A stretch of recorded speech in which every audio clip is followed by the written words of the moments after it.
Vegetable. Vegetables are plant portions that are utilized as food by humans and other animals. The original definition is still widely used, and it refers to all edible plant stuff, including flowers, fruits, stems, leaves, roots, and seeds, when applied to plants collectively. A different definition of the phrase is often adopted haphazardly, influenced by culinary and cultural traditions. It may exclude fruits, flowers, nuts, and cereal grains derived from some plants, although it includes savory fruits like tomatoes and courgette, flowers like broccoli, and seeds like pulses. Vegetables were originally harvested from the wild by hunter-gatherers and cultivated in various parts of the world, most likely between 10,000 and 7,000 BC, when a new agricultural way of life emerged. Plants that grew locally would have been farmed at first, but as time passed, trade brought exotic crops from other places to supplement native varieties. Most vegetables are now grown all over the world as climate conditions allow, and crops can be grown in sheltered habitats in less appropriate regions. China is the world's greatest vegetable grower, and global agricultural trade allows customers to buy vegetables grown in other countries. Subsistence farmers feed their families. Food needs to agribusinesses with enormous acreages of single-product crops. The scale of production varies. Depending on the type of vegetable, harvesting the crop is followed by grading, storing, processing, and selling. Vegetables, which are low in fat and carbohydrates, but abundant in vitamins, minerals, and dietary fiber, can be consumed raw or cooked and serve a vital part in human nutrition. Many nutritionists advise people to eat a lot of fruits and vegetables, recommending 5 or more pieces each day. Etymology. In the early 15th century, the word vegetable was first recorded in English. It comes from Old French and was originally applied to all plants.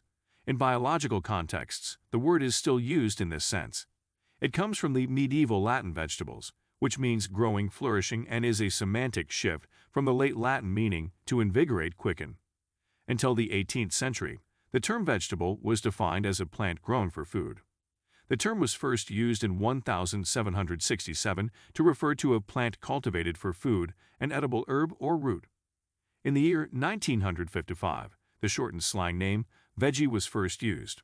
In scientific and technical contexts, the term vegetable has a different and far larger meaning, namely, connected to plants in general, edible or not, as in vegetable stuff, vegetable kingdom, vegetable origin, and so on. Terminology.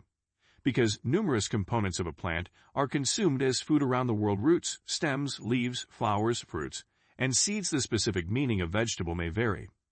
The word's adjectival meaning of stuff of plant origin is the broadest definition. A vegetable is more precisely defined as any plant whose component is used for food, with a secondary definition of the edible part of such a plant.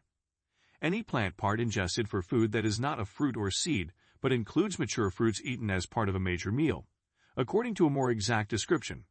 Edible fungi, such as edible mushrooms and edible seaweed, which do not have plant components, but are sometimes treated as vegetables, fall outside of these categories. The words fruit and vegetable are mutually exclusive in the latter mentioned definition of vegetable, which is employed in ordinary English. Fruit is a botanical term that refers to. This is not the same as the culinary connotation of the word. While peaches, plums, and oranges are technical fruits, in both definitions, many vegetables, such as eggplants, bell peppers, and tomatoes, are botanically fruits.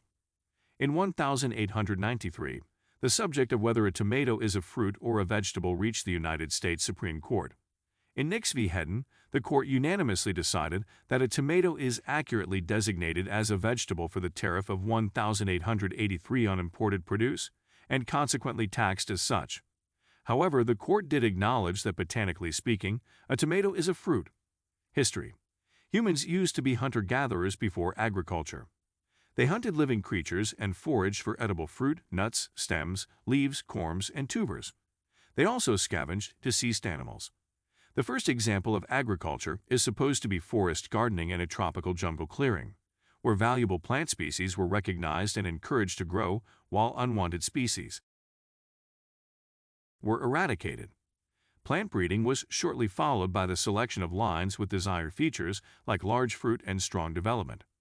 While the first evidence for the domestication of grasses like wheat and barley was discovered in the Fertile Crescent in the Middle East, Humans all across the world likely began growing crops between 10,000 and 7,000 BC.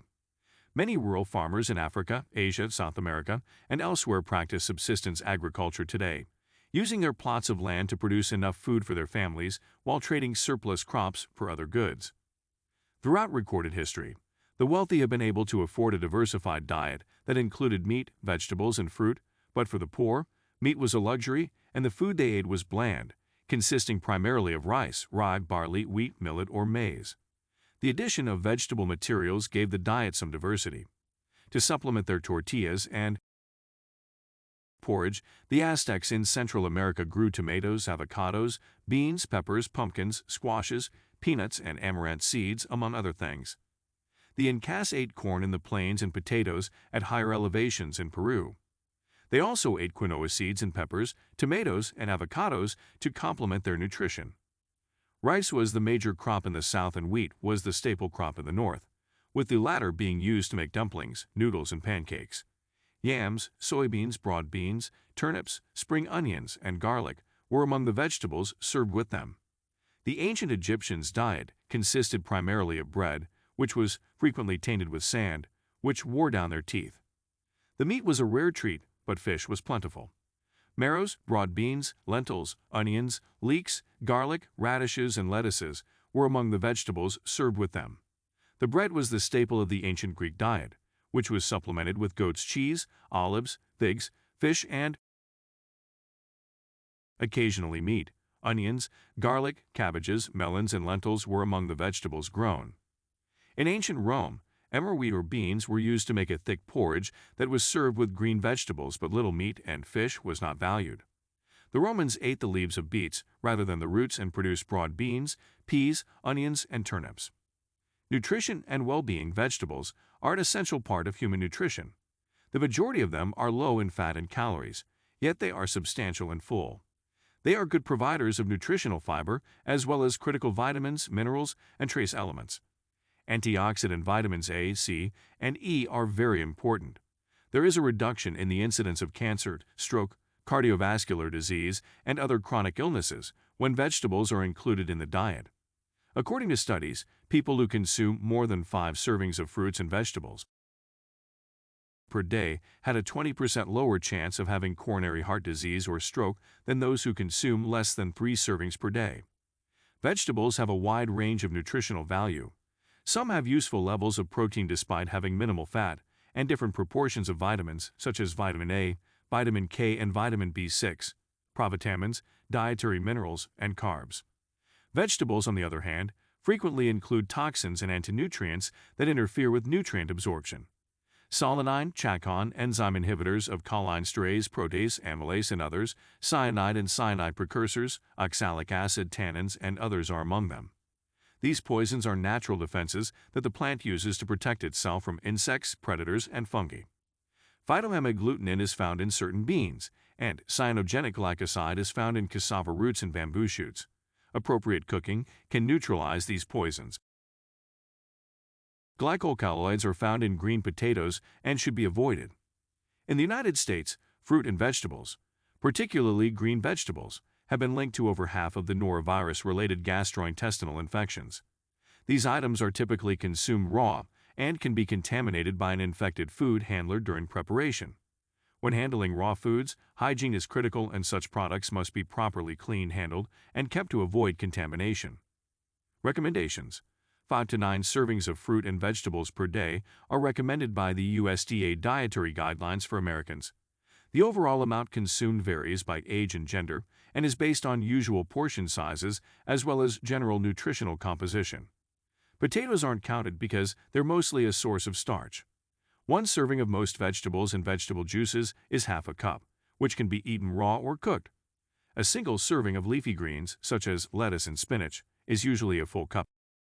Because no single fruit or vegetable can deliver all of the nutrients required for good health, a range of items should be picked. Dietary guidelines established by the United States Department of Agriculture are comparable to those established by the World Health Organization. Japan, for example, advises eating 5 to 6 servings of veggies per day. Similar requirements are provided in French recommendations, with a daily aim of 5 servings. Adults in India are advised to consume 275 grams of veggies each day. Cultivation. Vegetables have been a staple of the human diet since the dawn of humanity. Some staple foods, but the majority are condiments that give variety to meals by bringing unique flavors while also providing essential nutrients. Although some vegetables are permanent, the majority are annuals or biennials that are harvested within a year of sowing or planting. Cultivation follows a similar pattern regardless of the system used for growing crops. Loosening the soil, removing or burying weeds, adding organic manures or fertilizers, sowing seeds or planting young plants, tending the crop while it grows to reduce weed competition, controlling pests, and provide adequate water, harvesting the crop when it is ready, sorting, storing, and marketing the crop, or eating it fresh from the ground. Different soil types are preferable for different crops, but in temperate regions, sandy soils dry up rapidly but warm up quickly in the spring, making them ideal for early crops, whereas heavy clays hold moisture better and are better for late-season crops.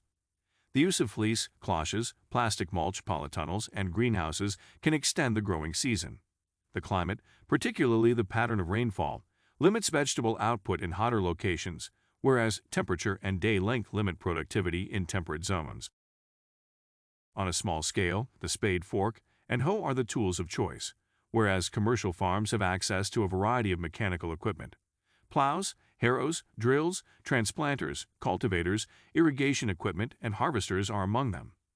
With computer monitoring systems, GPS locators, and self-steer programs for driverless machinery, new techniques are revolutionizing the agricultural operations involved in cultivating vegetables. Harvesting. A vegetable's source of water and nutrition is cut off when it is harvested. It continues to evaporate, losing moisture in the process, which is most visible in the wilting of green leafy crops. While harvesting root vegetables when they are fully developed extends their storage life. These root crops can also be kept in the ground and harvested over time. The harvesting process should aim to reduce crop damage and bruising. Onions and garlic can be dried in the field for a few days. While root crops like potatoes benefit from a brief maturity stage in warm, humid conditions, during which wounds heal and the skin thickens and hardens, grading must be done before marketing or storage to remove damaged items and pick products based on quality, size, ripeness, and color. Storage. Proper post-harvest care is beneficial to all veggies. During the storage period, a high percentage of vegetables and perishable items are lost. In underdeveloped nations without proper cold storage facilities, these losses could be as high as 30 to 50%. Moisture-induced deterioration, molds, microorganisms, and vermin are the most common causes of loss. Short-term and long-term storage are both options. Because most veggies are perishable, short-term storage for a few days allows for marketing flexibility. Leafy vegetables lose moisture during storage, and the vitamin C in them degrades quickly. Few products, such as potatoes and onions, stay well and can be sold when higher prices are available. By extending the marketing season, a larger total volume of the crops may be sold. Most crops prioritize storing high-quality products, maintaining a high humidity level, and keeping the product in the shade if refrigerated storage is not available. Effective cold chain application is the most important factor in proper post-harvest storage aimed at extending and preserving shelf life. Vegetables including cauliflower, eggplant, lettuce, radish, spinach, potatoes, and tomatoes benefit from cold storage, with the ideal temperature varying based on the variety of crops. Evaporative cooling is an example of a temperature-controlling technology that does not require the usage of electricity. Fruit and vegetable preservation in controlled environments with high amounts of carbon dioxide or oxygen inhibits microbial growth and extends shelf life. Vegetables and other agricultural products can be irradiated with ionizing radiation to protect them from microbial infection and insect damage, as well as physical deterioration. It can lengthen the storage life of food without affecting its characteristics. Preservation. The goal of preserving vegetables is to extend their shelf life so that they can be consumed or sold.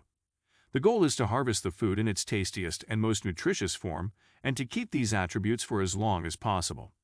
The activity of naturally occurring enzymes and spoiling induced by microorganisms are the main sources of deterioration in vegetables after they have been harvested. The most frequent methods are canning and freezing, and vegetables preserved this way are nutritionally equivalent to comparable fresh goods in terms of carotenoids, vitamin E, minerals, and dietary fiber. The enzymes in vegetables are deactivated and the microorganisms present are destroyed by heat during the canning process.